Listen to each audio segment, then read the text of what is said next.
Good afternoon all. Now we'll discuss about the design thinking based topic of wireless communication and how it is used in disaster management.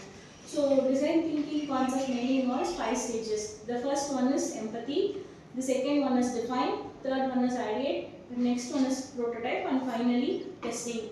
So in the empathy part we will be discussing about the problem statement of the various technologies. So the next one is define.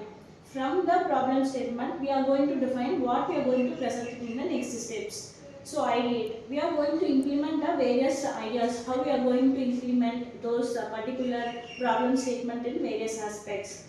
The next one is prototype. In prototype, we will be finding out whether we are going to implement these problem statement in hardware or software. The final one is testing. In testing part, will be explaining about how we are going to test this hardware software component. So discuss about this topic and we'll have one by one. We'll discuss one by one.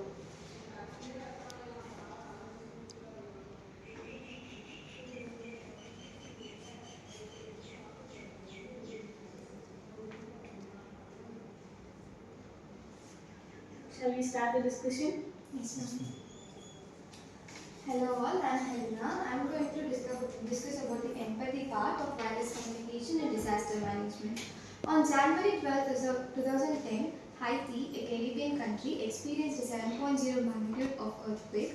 It mainly impacted its capital city called Port-au-Prince. This disaster caused over 230,000 dead and millions of people lost their shelters. It has also affected the landlines, cellular towers and power lines. This situation called an immediate deployment of wireless communication to coordinate emergency response effectively. So I'm going to tell about defined part.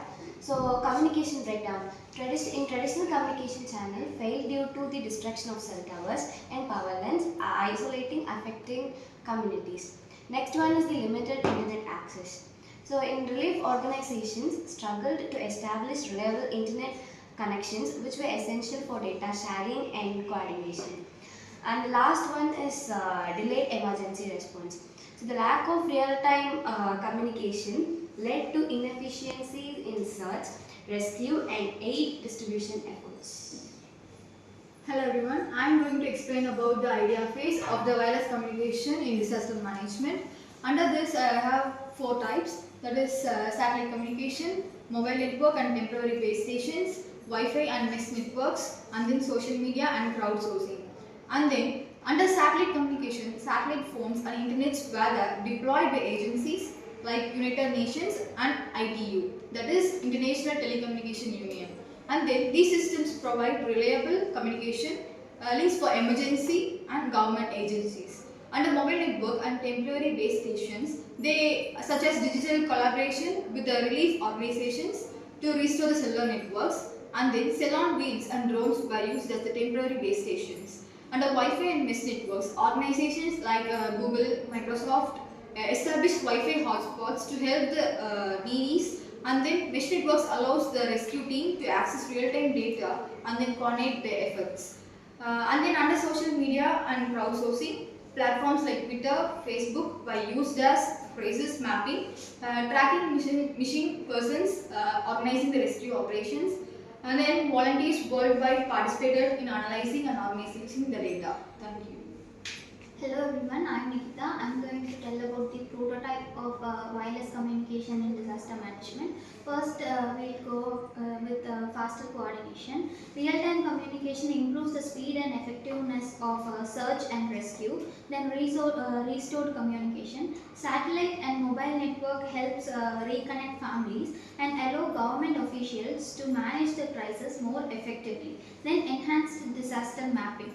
Digital platforms provides real-time visual data, enabling better decision making for aid distribution. Then lesson for future disaster. The success of wireless communication in habitats empathizes the importance of investing in resilience, pre-deployed wireless infrastructure for future disaster preparedness. So I'm going to tell about the testing part. The Haiti earthquake demonstrated that wireless communication technologies are indispensable in disaster management. Satellite phones, mobile networks, Wi-Fi hotspots, and social media platforms facilitated real-time coordinates and helped save lives. So, the pre-deployment of the emergency wireless infrastructures to ensure the rapid communication during disasters. The integration of digital platforms for data sharing and volunteer coordination. Thank you. Thank you all for explaining the wireless communication in design thinking based approach. Thank you all. Thank you, ma'am.